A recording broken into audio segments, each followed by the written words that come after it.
이것 좀 빨리 고쳐요. 아니, 왜 이렇게 느려요? 늘 퉁명스럽게 굴던 할머니였습니다. 아침마다 마주치면서도 왜 이렇게 늦어? 이것도 못해? 이런 말만 했죠. 그날 밤 문 앞에 놓인 작은 봉투 하나가 제 마음을 완전히 무너뜨렸습니다. 안녕하세요. 사연 이슈입니다. 오늘의 이야기 시작해봅니다. 70대 후반 김용자 할머니는 천장을 한참 바라보다 천천히 몸을 일으켰다. 옆자리는 비어 있었다. 3년째 그랬다. 창밖은 흐렸다. 겨울 아침 특유의 차가운 빛만 커튼 사이로 스며들었다. 방 안은 너무 조용했다. 시계 초침 소리만 똑딱똑딱 들렸다. 부엌으로 나가니 식탁 위엔 어제 먹다 남은 밥 한 공기가 랩에 쌓여 있었다. 국 냄비도 그대로였다. 한숨부터 나왔다. 몸을 씻고 옷을 갈아입는데도 기운이 없었다. 거울 속 얼굴은 날마다 굳어 있었다. 현관문을 나서서 엘리베이터 버튼을 눌렀다. 1분, 2분, 3분 엘리베이터가 오지 않았다. 이게 뭐 하는 건지. 혼잣말이 점점 커졌다. 드디어 띵 소리와 함께 문이 열렸다. 1층 로비에 내려오자 복도 조명 하나가 깜빡이고 있었다. 어제도 봤던 그 조명이었다. 할머니는 한숨을 쉬며 경비실로 걸어갔다. 여기 조명 왜 또 꺼졌어요? 어제도 말했는데. 경비실 문이 열리고 40대 중반쯤 되어 보이는 남자가 나왔다. 이름표엔 이창수라고 적혀 있었다. 경비원은 늘 같은 표정으로 고개를 끄덕였다. 확인해 보겠습니다, 할머님. 확인만 하고 고치지는 않더라고요. 작년에도 똑같았어요. 죄송합니다. 관리사무소에 다시 요청하겠습니다. 요청만 하지 말고 빨리 좀 고치라고 하세요. 용자 할머니는 퉁명스럽게 돌아섰다. 경비원은 아무 말도 하지 않았다. 그저 허리를 숙여 인사했을 뿐이었다. 경비실 문이 닫히고 나서 할머니는 로비를 걸으며 중얼거렸다. 말은 참 잘해, 말만 잘하지. 아파트 정문을 나서니 찬바람이 얼굴을 때렸다. 용자 할머니는 목도리를 더 끌어올렸다. 집으로 돌아온 할머니는 거실 소파에 앉아 숨을 고르고 있었다. 아무것도 안 했는데 피곤했다. 시선이 벽에 걸린 액자로 갔다. 남편과 함께 찍은 사진. 10년 전 여름 제주도에서 찍은 사진이었다. 두 사람 다 웃고 있었다. 당신이 있을 땐 이러지 않았는데. 할머니는 사진 속 자신을 보며 생각했다. 저 때는 웃을 일이 많았다. 남편이 농담을 하면 투덜거리면서도 웃었다. 아침에 눈을 뜨면 옆에 누군가 있었다. 남편이 돌아가신 날. 장례식장엔 사람이 많았다. 친척들, 동네 사람들, 남편 친구들까지 왔다. 할머니는 그날 울지 않으려고 애썼다. 할머니 힘내세요. 어머니 전화 자주 드릴게요. 사람들은 그렇게 말하고 떠났다. 그런데 그 후로 집은 점점 조용해졌다. 아들은 서울에서 일한다며 바빠졌다. 처음엔 일주일에 한 번씩 전화했지만 곧 2주에 한 번이 됐고 이제는 한 달에 한 번도 안 왔다. 딸은 아이들 키운다고 전화가 뜸해졌다. 엄마 미안해. 애들이 말을 안 들어서 딸의 목소리는 늘 지쳐 있었다. 처음엔 이해했다. 다들 살기 바쁘니까. 젊은 사람들 일이 얼마나 힘든데. 엄마 괜찮으시죠? 응, 괜찮아. 괜찮다고 대답했다. 걱정 끼치기 싫어서. 자식들 마음 무겁게 만들고 싶지 않아서. 그러다 보니 어느 날부터 하루 종일 아무 말도 안 하게 됐다. 말할 사람이 없으니까. TV를 켜놓아도 혼잣말만 늘었다. 혼자 있으면 말이 거칠어지나 봐. 할머니는 스스로도 모르게 사람들에게 짜증을 내기 시작했다. 엘리베이터가 느리면 짜증, 조명이 고장나면 짜증, 날씨가 굳으면 짜증. 왜 그러는지 스스로도 잘 몰랐다. 그냥 모든 게 답답했다. 나도 내가 왜 이러는지 모르겠어. 할머니는 사진을 한참 바라보다 고개를 돌렸다.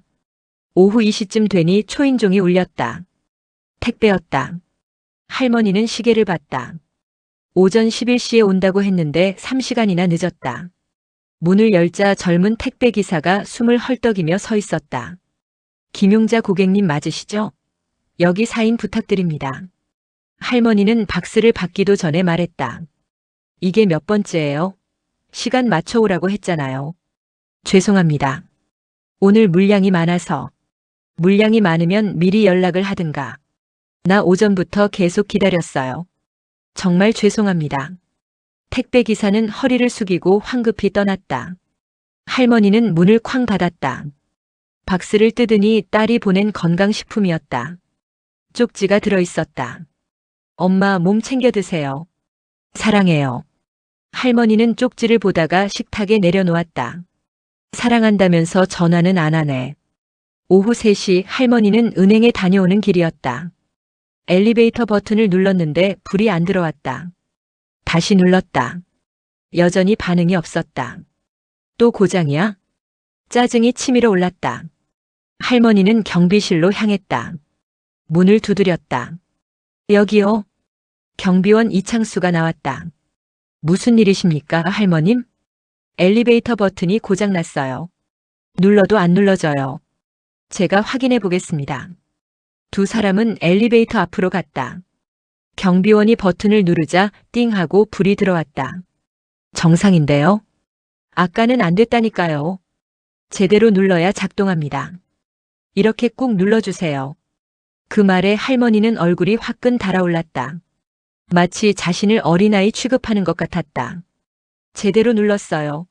내가 그것도 못하는 사람으로 보여요? 그런 뜻이 아니라 당신들은 맨날 변명만 하더라고. 고장났으면 고쳤다고 하든가. 경비원은 고개를 숙였다. 죄송합니다, 할머님. 할머니는 엘리베이터에 올라타면서 중얼거렸다. 뭐가 죄송해, 사람을 바보 취급하네. 엘리베이터 문이 닫히고 나서야 할머니는 자신의 목소리가 너무 컸다는 걸 깨달았다. 그런데 미안하다는 생각보다 억울한 마음이 더 컸다. 내가 잘못한 것도 아닌데. 집에 들어와서도 마음이 불편했다. 소파에 앉아 TV를 켰다 껐다를 반복했다. 손에 힘이 없었다. 다음 날 마트에 장을 보러 갔다. 할머니는 카트를 밀며 채소 코너로 갔다. 옆에서 젊은 엄마가 아이에게 말했다. 새해엔 할머니한테 갈 거야. 기대되지? 아이가 와. 하고 소리쳤다. 할머니는 고개를 돌렸다. 계산대에 줄을 서는데 TV 화면에서 광고가 나왔다. 온 가족이 모여 웃으며 선물을 나누는 장면이었다. 이번 새해엔 사랑하는 가족과 함께. 할머니는 채널을 볼 수도 없는데 광고 속 가족들의 웃음소리가 자꾸 귀에 들렸다. 다들 좋겠네. 그날 저녁. 할머니는 저녁을 먹다 말고 핸드폰을 봤다. 혹시 전화가 왔나 확인했다. 없었다. 12월의 마지막 날 저녁. 7시가 됐다. 여전히 전화가 없었다. 할머니는 먼저 딸에게 전화를 걸까 말까 고민하다가 핸드폰을 내려놓았다. 바쁘겠지. 내가 먼저 전화하면 부담스러워할 거야. 8시가 되자 딸에게서 전화가 왔다. 여보세요, 엄마? 나야. 어떻게 지내세요? 뭐 그냥 그렇지. 엄마 미안한데 이번엔 못 갈 것 같아요. 할머니는 예상했지만 가슴이 철렁 내려앉았다. 왜? 애들 학원 겨울 특강이 있어요. 빠지면 안 된대요. 그래, 바쁘겠지. 정말 미안해요. 괜찮으시죠? 할머니는 입술을 깨물었다. 괜찮지 않았다. 혼자 보내는 연말이 벌써 몇 번째인지 모르겠지만 올해는 유난히 외로웠다. 그런데 딸이 걱정할까봐 말했다. 와도 귀찮아. 나 혼자 편해. 엄마. 바쁠 텐데 빨리 가봐. 애들 챙겨야지. 알겠어요. 그래. 전화가 끊겼다. 할머니는 한참 동안 핸드폰을 들고 있다가 식탁 위에 내려놓았다. 창밖을 봤다. 건너편 아파트엔 불이 환하게 켜져 있었다. 어딘가에서 웃음소리가 들렸다. 할머니는 혼잣말을 했다. 그래도 혹시나 했지. 목소리가 떨렸다. 저녁을 먹다 남긴 국그릇을 보다가 할머니는 수저를 놓았다. 밥맛이 없었다. TV를 켰다. 한 예능 프로그램에서 연예인 가족들이 파티를 하고 있었다. 할머니는 리모컨을 들어 채널을 돌렸다. 드라마. 또 가족이 나왔다. 결국 TV를 껐다. 집안이 너무 조용했다. 시계 소리만 들렸다. 할머니는 소파에 앉아 멍하니 천장을 봤다. 내년에도 이럴까? 냉장고 돌아가는 소리, 시계 초침 소리, 멀리서 들리는 차 소리. 할머니는 식탁에 앉아 멍하니 벽을 바라봤다. 핸드폰을 집어들었다. 통화 기록을 봤다. 마지막 통화는 오늘 저녁 딸과의 통화였다. 문자 메시지함을 열어봤다. 은행 광고, 아파트 관리비 고지서, 통신사 안내문. 아들에게 문자를 보낼까 생각했다. 잘 지내니? 아니면 크리스마스 잘 보내라. 손가락이 자판 위에서 멈췄다. 할머니는 결국 핸드폰을 내려놓았다. 바쁠 텐데 괜히 부담 주기 싫어. 시계를 봤다. 9시가 다 됐다. 설거지를 하는데 창밖에서 웃음소리가 들렸다. 건너편 아파트 창문이 환하게 켜져 있었다. 사람들이 모여 있는 게 보였다. 할머니는 창문을 닫았다. 거실 소파에 앉았다. 천장을 바라봤다. 눈을 감았다 떴다. 내일도 모레도 계속 이럴까? 가슴이 답답했다. 누군가와 이야기하고 싶었다. 아무 말이라도 좋으니까. 그냥 사람 목소리가 듣고 싶었다. 전화기만 만지작거렸다. 밤 9시 10분. 할머니는 소파에 앉아 있다가 욕실로 갔다. 세수를 하고 나와 잠옷으로 갈아입었다. 이제 자야 할 시간이었다. 침대에 누웠다. 천장을 보니 작은 얼룩이 보였다. 저번 장마 때 생긴 자국이었다. 눈을 감았다. 그런데 잠이 오지 않았다. 머릿속이 복잡했다. 할머니는 베개를 고쳐 베고 다시 눈을 감았다. 몸을 오른쪽으로 돌렸다가 왼쪽으로 돌렸다. 20분쯤 지났을까? 할머니는 다시 일어나 거실로 나왔다. 물을 마시려고 부엌으로 가는데 띵동 마이너스. 초인종 소리였다. 할머니는 멈춰섰다. 손에 들고 있던 컵을 식탁에 내려놓았다. 시계를 봤다. 이 시간에 누가? 혹시 택배? 아니면 잘못 누른 걸까? 현관으로 걸어가서 인터폰을 확인했다. 화면엔 아무도 보이지 않았다. 복도만 텅 비어 있었다. 누구세요? 대답이 없었다. 할머니는 신발을 신고 조심스럽게 문을 열었다. 복도를 좌우로 살폈다. 아무도 없었다. 정적만 흘렀다. 엘리베이터 불빛만 깜빡이고 있었다. 이상하네, 누가 장난친 건가? 그때 발밑에 뭔가 있는 게 느껴졌다. 고개를 숙이니 갈색 종이봉투가 놓여 있었다. 할머니는 눈살을 찌푸렸다. 뭐야 이게? 허리를 굽혀 봉투를 집어들었다. 생각보다 무거웠다. 봉투 겉면엔 아무것도 쓰여 있지 않았다. 이름도 주소도 메모도 없었다. 다시 복도를 둘러봤다. 여전히 조용했다. 602호 옆집 불은 꺼져 있었다. 건너편 604호도 어두웠다. 엘리베이터 쪽을 봤다. 혹시 누가 숨어 있나 싶었지만 아무도 없었다. 할머니는 투덜거렸다. 요즘은 별걸 다 두고 가네. 장난도 아니고. 봉투를 들고 집 안으로 들어왔다. 문을 닫으면서도 복도 쪽을 한 번 더 봤다. 혹시 누가 나타나나 싶어서 문을 잠그고 거실로 들어왔다. 불을 환하게 켜고 식탁에 봉투를 내려놓았다. 한참 봉투를 바라봤다. 뭐가 들었을까? 혹시 이상한 건 아닐까? 할머니는 천천히 봉투 입구를 열었다. 안을 들여다봤다. 귤이 보였다. 조심스럽게 꺼냈다. 귤 3개. 그리고 그 밑에 캔 음료 하나. 할머니는 귤을 손에 들어봤다. 아직 따뜻했다. 방금 놓고 간 게 분명했다. 캔 음료도 만져봤다. 차갑지 않았다. 미지근하게 데워진 상태였다. 누가 이런 걸? 봉투 안을 다시 뒤적였다. 쪽지 같은 건 없을까? 하지만 아무것도 없었다. 이름도 메시지도 전화번호도 없었다. 할머니는 귤을 식탁 위에 가지런히 놓았다. 캔 음료도 옆에 세웠다. 누가 놓고 갔을까?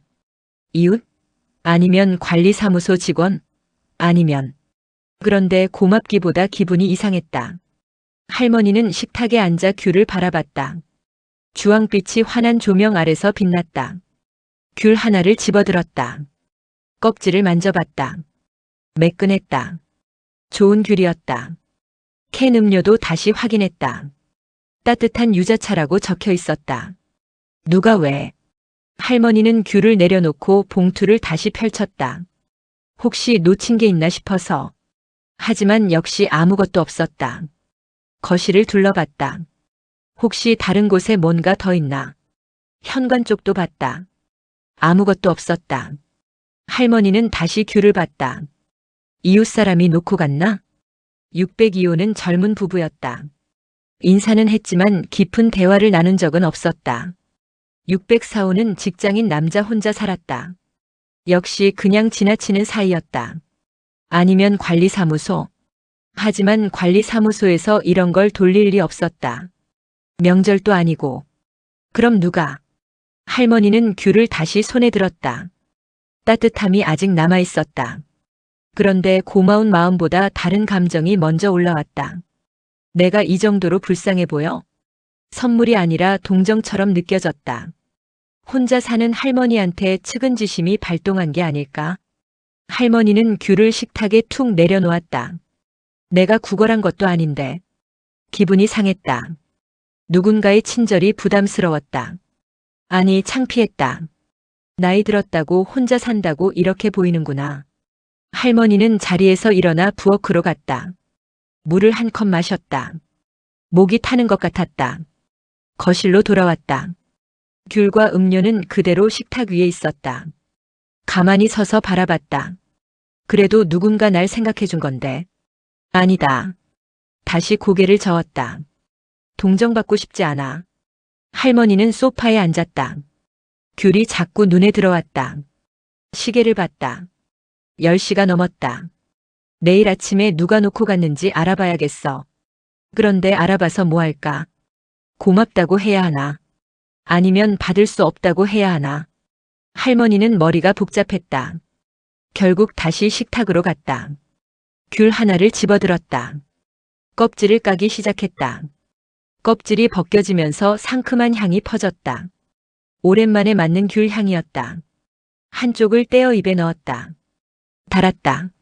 즙이 입 안가득 퍼졌다. 할머니는 귤을 먹으면서 생각했다.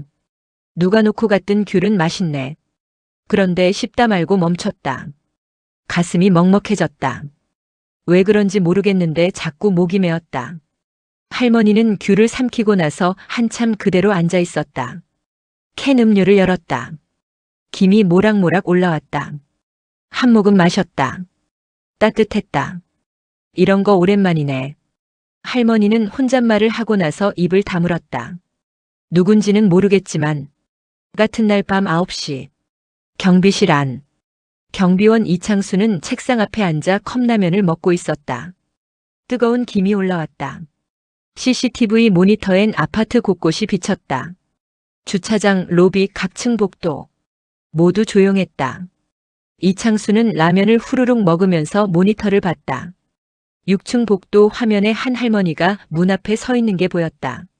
601호. 김용자 할머니였다. 할머니는 문 앞 봉투를 집어들고 주위를 두리번거리다 집 안으로 들어갔다. 이창수는 작게 미소 지었다. 받으셨구나. 그는 라면을 다 먹고 나서 쓰레기를 정리했다. 책상 서랍을 열어 휴대폰을 꺼냈다. 휴대폰 배경화면엔 가족 사진이 있었다. 아내와 고등학생 딸. 지방에 있었다. 딸아이 학교 때문에 혼자 올라와 일하고 있었다. 보고 싶네. 명절 때나 볼 수 있었다. 이창수는 아내에게 문자를 보냈다. 잘 지내요? 나 오늘도 무사히 근무 중. 답장은 금방 왔다. 우리도 잘 지내. 당신도 몸 챙겨요. 이창수는 핸드폰을 내려놓고 의자에 기댔다. 경비실은 좁았지만 그래도 따뜻했다. 벽에 걸린 작은 전기 히터가 돌아갔다. 책상 위엔 조그만 크리스마스 트리도 있었다. 작년에 딸이 선물한 거였다. 아빠, 경비실도 예뻐야 해요. 딸의 목소리가 떠올랐다. 이창수는 트리를 보며 생각에 잠겼다. 오후에 김용자 할머니가 화를 냈던 게 떠올랐다. 엘리베이터 버튼 때문이었다. 사실 버튼은 고장이 아니었다. 할머니가 살짝만 눌러서 작동하지 않은 것뿐이었다. 하지만 그걸 말하니까 할머니는 더 화를 냈다. 제대로 눌렀어요. 할머니의 얼굴이 붉어졌던 게 기억났다. 창피함과 화가 섞인 표정이었다. 이창수는 그때 할머니를 보면서 생각했다. 저분도 힘드시구나. 할머니는 늘 혼자였다.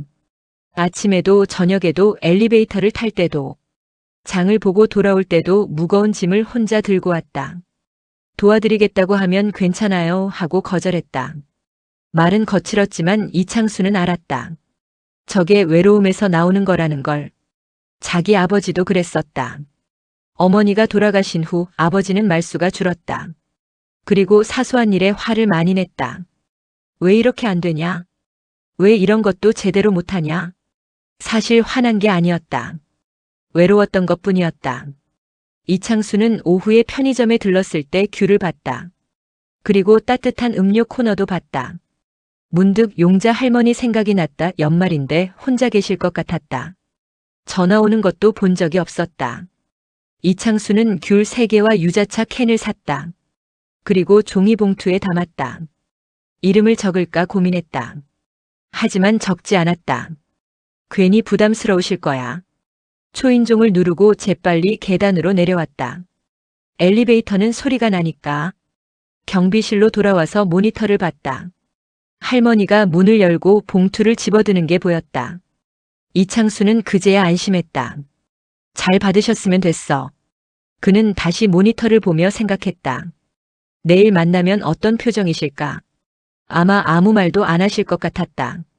할머니는 그런 분이었다. 그래도 괜찮았다. 다음 날 아침, 새해 첫날이 시작되었다. 할머니는 평소보다 일찍 눈을 떴다. 어젯밤 잠을 설쳤다. 자꾸 귤 생각이 났다. 세수를 하고 옷을 갈아입었다. 거실로 나오니 식탁 위에 어젯밤 먹고 남은 귤 2개가 있었다. 할머니는 귤을 보며 생각했다. 누가 놓고 갔을까? 궁금했다. 알고 싶었다. 현관 밖으로 나가 복도를 걸었다. 엘리베이터를 기다렸다. 혹시 오늘 누구 만나면 물어봐야지. 엘리베이터 문이 열렸다. 안에 경비원 이창수가 서 있었다. 아, 안녕하세요, 할머님. 안녕하세요. 할머니는 들어갔다. 두 사람은 나란히 섰다. 엘리베이터가 내려갔다. 조용했다. 할머니는 옆을 힐끗 봤다. 경비원은 앞을 보고 있었다. 혹시 이 사람이? 아니다. 설마. 어제 그렇게 싸웠는데. 하지만 자꾸 신경이 쓰였다. 엘리베이터가 1층에 도착했다. 문이 열렸다. 할머니는 나가려다 멈칫했다. 그리고 조심스럽게 물었다. 저기 어제. 경비원이 돌아봤다. 네? 혹시 어젯밤에. 할머니는 말을 이었다. 9시쯤 우리 집 문 앞에 뭐 놓고 간 사람 있어요? 경비원의 얼굴이 약간 굳었다. 아. 할머니는 그 표정을 봤다. 순간 알았다. 당신이었어요? 경비원은 당황하며 손을 저었다. 아, 그게 죄송합니다. 괜히 불편하실까봐 이름은 안 적었는데. 정말 당신이었어요? 네, 죄송합니다. 주제넘게. 할머니는 말문이 막혔다. 경비원 이창수. 자신이 그동안 가장 심하게 대했던 사람. 매일 불평하고 짜증내고 트집 잡고 무시했던 사람. 엘리베이터 버튼 때문에 화냈던 게 바로 어제였다. 그 사람이 자기를 챙겨줬다는 게 믿기지 않았다. 왜요? 할머니의 목소리가 떨렸다. 경비원은 잠시 망설이다 말했다. 연말인데 혼자 계실 것 같아서요. 제가 봤을 때 할머님은 늘 혼자 계시더라고요. 그래서 동정한 거예요? 할머니의 목소리가 높아졌다. 동정받을 만큼 불쌍해 보였어요? 아닙니다. 그런 게 아니라. 그럼 뭔데요? 내가 혼자 사니까 측은하게 보인 거 아니에요? 할머니는 화가 났다. 아니, 화가 난 게 아니라 창피했다. 자존심이 상했다. 경비원은 고개를 저었다. 할머님, 저도 어제 혼자였어요. 뭐? 가족이 지방에 있어서 크리스마스에도 못 내려갔어요. 저도 혼자 컵라면 먹었어요. 경비원의 목소리가 잔잔했다. 동정이 아니었어요. 그냥 같이 혼자인 사람끼리 조금이라도 따뜻했으면 해서요. 할머니는 그제야 입을 다물었다. 죄송합니다. 불편하게 해드렸네요. 경비원은 허리를 숙여 인사하고 엘리베이터에서 내렸다. 할머니는 그대로 서 있었다. 엘리베이터 문이 닫히려다 다시 열렸다. 할머니는 천천히 밖으로 나왔다. 로비를 걸어 나가는 경비원의 뒷모습이 보였다. 어깨가 축 처져 있었다. 할머니는 그 자리에 멍하니 서 있었다. 할머니는 밖에 나갔다가 별일 없이 돌아왔다. 산책을 하려 했지만 마음이 복잡해서 금방 집으로 들어왔다. 현관문을 열고 들어서자 거실이 보였다. 식탁 위엔 여전히 귤 2개가 놓여 있었다. 할머니는 신발을 벗고 거실로 걸어갔다. 소파에 앉았다. 귤을 봤다. 그리고 생각했다. 경비원이 혼자였다고. 자신만 외로운 줄 알았다. 그런데 그 사람도 혼자였다. 할머니는 고개를 숙였다. 지난 며칠간 자신이 했던 말들이 떠올랐다. 조명 왜 안 고쳐요? 말만 잘하시네요. 제대로 일 좀 하세요. 그것도 못해요? 어제는 엘리베이터 버튼 때문에 소리까지 질렀다. 제대로 눌렀어요. 내가 그것도 못하는 사람으로 보여요? 할머니는 두 손으로 얼굴을 감쌌다. 아, 왜 그랬을까? 왜 그렇게 말했을까? 그 사람은 잘못한 게 없었다. 늘 확인해 보겠습니다. 죄송합니다 하고 고개를 숙였다. 한 번도 싫은 소리를 한 적이 없었다. 그런데 자신은 그 사람한테 계속 화를 냈다. 할머니는 식탁으로 가서 귤을 집어들었다. 껍질을 까기 시작했다. 손이 떨렸다. 한 조각을 입에 넣었다. 달았다. 어제 먹었던 그 맛이었다. 그런데 자꾸 눈물이 났다. 왜 그랬을까? 귤을 삼키려는데 목이 메었다.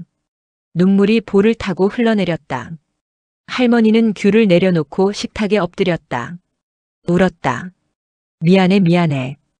혼자 중얼거렸다. 외로워서 화를 냈던 거였다. 누군가 알아줬으면 했던 거였다. 그런데 정작 알아준 사람한테는 제일 못되게 굴었다. 할머니는 한참을 울었다. 얼마나 지났을까? 할머니는 고개를 들었다. 눈이 퉁퉁 부었다. 휴지로 눈물을 닦았다. 귤을 다시 봤다. 하나는 그 사람한테 줘야겠다. 아니다. 귤만 주면 뭐하나. 제대로 사과해야 했다. 할머니는 자리에서 일어났다. 부엌으로 가서 냉장고를 열었다. 뭐가 있을까? 김밥? 아니면 국? 할머니는 생각하다가 고개를 저었다. 내일 아침 일찍 준비해야겠다. 제대로 된 음식을 만들어서 드려야 했다. 할머니는 메모지를 꺼내 적었다. 새벽에 마트 가기, 빵 사기, 아침 식사 준비. 할머니는 침대에 누워 있었지만 잠이 오지 않았다. 천장을 보며 하루를 되돌아봤다. 경비원의 얼굴이 자꾸 떠올랐다. 저도 어제 혼자였어요. 그 말이 가슴에 박혔다. 할머니는 몸을 돌려 벽을 봤다. 나만 힘든 줄 알았는데 다른 사람들도 각자의 외로움을 안고 살고 있었다. 경비원도 택배기사도 마트 직원도. 그런데 자신은 그걸 생각하지 못했다. 아니, 생각하고 싶지 않았다. 자기 외로움에 갇혀서 다른 사람을 볼 여유가 없었다. 할머니는 눈을 감았다. 하지만 어둠 속에서 더 많은 게 보였다. 남편이 살아있을 때. 그때는 달랐다. 여보, 경비원분한테 떡 좀 갖다 드려요. 남편이 그렇게 말하면 할머니는 싫은 소리 하면서도 떡을 싸서 가져다 줬다. 고생 많으세요. 그땐 그런 말도 할 수 있었다. 그런데 남편이 떠나고 나서 모든 게 변했다. 말이 거칠어졌다. 인정도 사라졌다. 웃음도 줄어들었다. 내가 언제부터 이렇게 됐을까? 할머니는 일어나 거실로 나왔다. 식탁 위엔 귤 1개가 남아 있었다. 하나는 오늘 저녁에 먹었다. 할머니는 마지막 남은 귤을 집어들었다. 소파에 앉아 천천히 껍질을 까기 시작했다. 껍질이 벗겨지면서 향이 퍼졌다. 오렌지빛 속살이 드러났다. 한 조각을 떼어 입에 넣었다. 달았다. 그리고 따뜻했다. 이 귤을 준비할 때 그 사람은 어떤 마음이었을까? 편의점에서 귤을 고르고 따뜻한 음료를 골랐을 것이다. 봉투에 담고 층계를 올라왔을 것이다. 혹시 거절당할까 걱정하면서 초인종을 눌렀을 것이다. 그리고 재빨리 도망치듯 내려갔을 것이다. 할머니는 귤을 먹다 멈췄다. 눈물이 또 났다. 나도 누군가한테 기대고 싶었구나. 혼잣말이 흘러나왔다. 외롭다고 말하고 싶었다. 힘들다고 말하고 싶었다.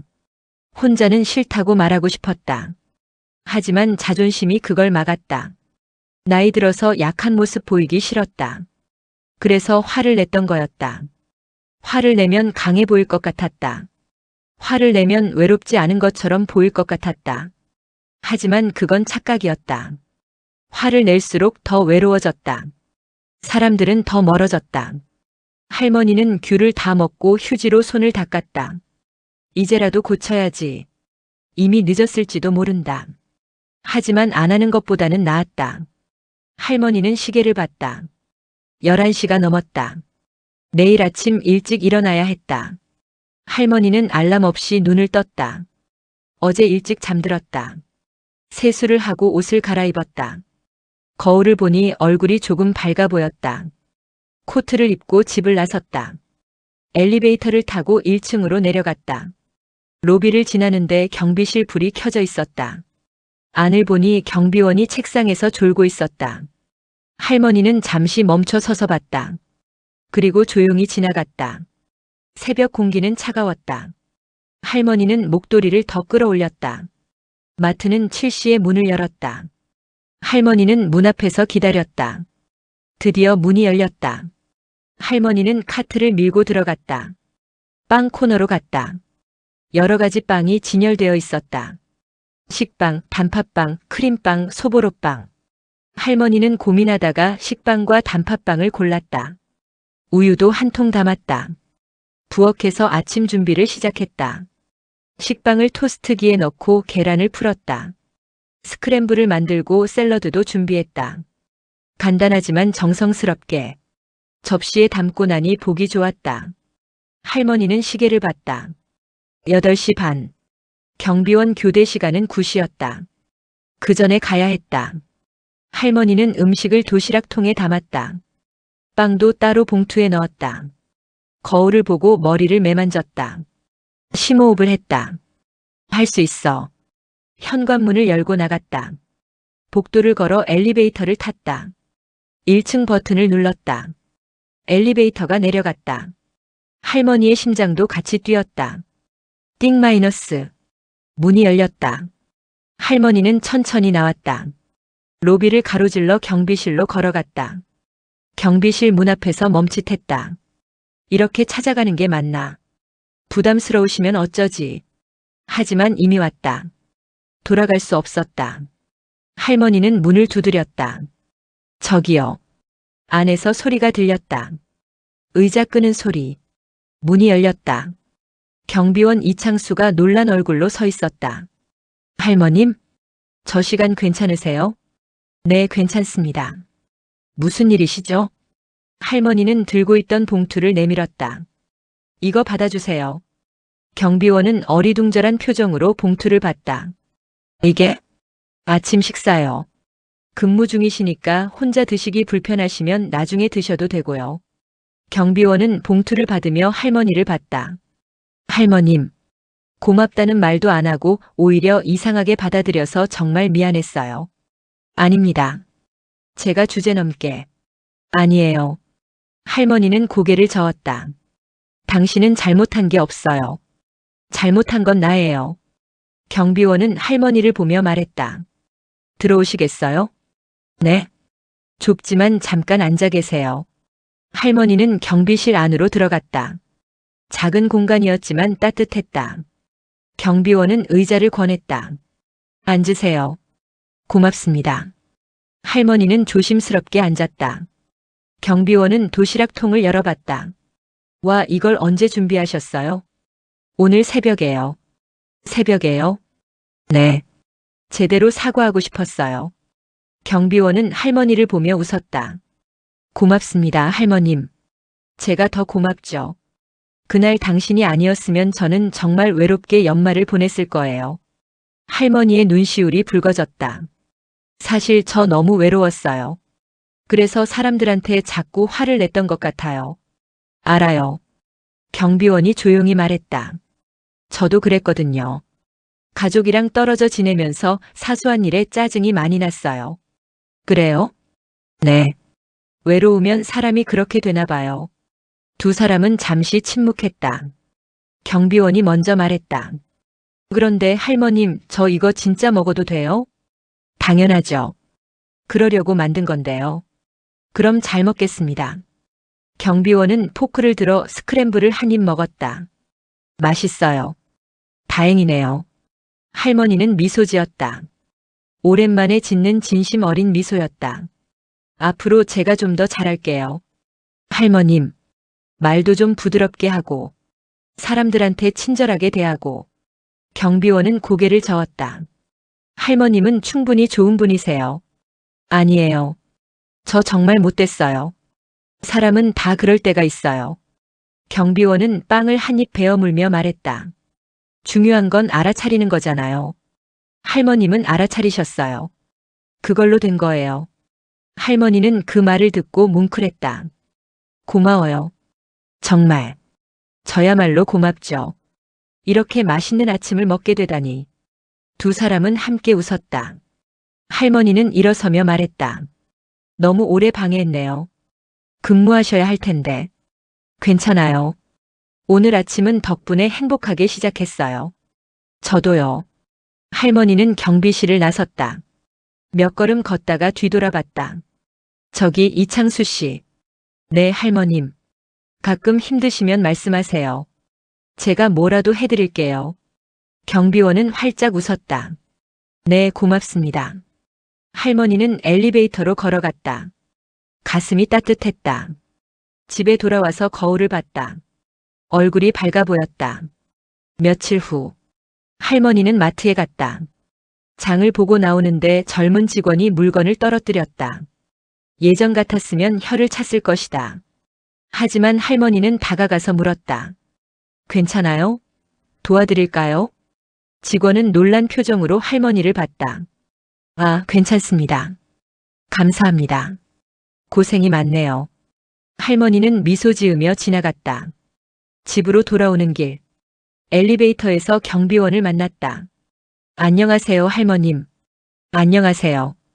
오늘 근무 어때요? 좋아요. 할머님 덕분에 요즘 출근이 즐거워요. 호호, 무슨 소리를 그렇게 해. 엘리베이터 문이 열렸다. 할머니가 나가려는데 경비원이 말했다. 할머님. 네? 오늘 저녁에 떡볶이 먹으러 가실래요? 제가 살게요. 할머니는 깜짝 놀라 돌아봤다. 정말요? 네. 혼자 먹기 심심해서요. 할머니는 웃었다. 그럼 제가 살게요. 제가 더 먹고 싶었거든요.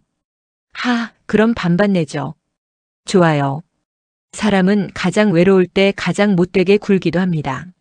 하지만 그 마음을 알아주는 사람이 있다면, 그리고 그걸 깨닫는 순간이 온다면 우리는 다시 사람다워질 수 있습니다. 이런 사람 이야기 이 채널에서 계속 전해드릴게요. 혼자가 아니에요. 우리가 있어요.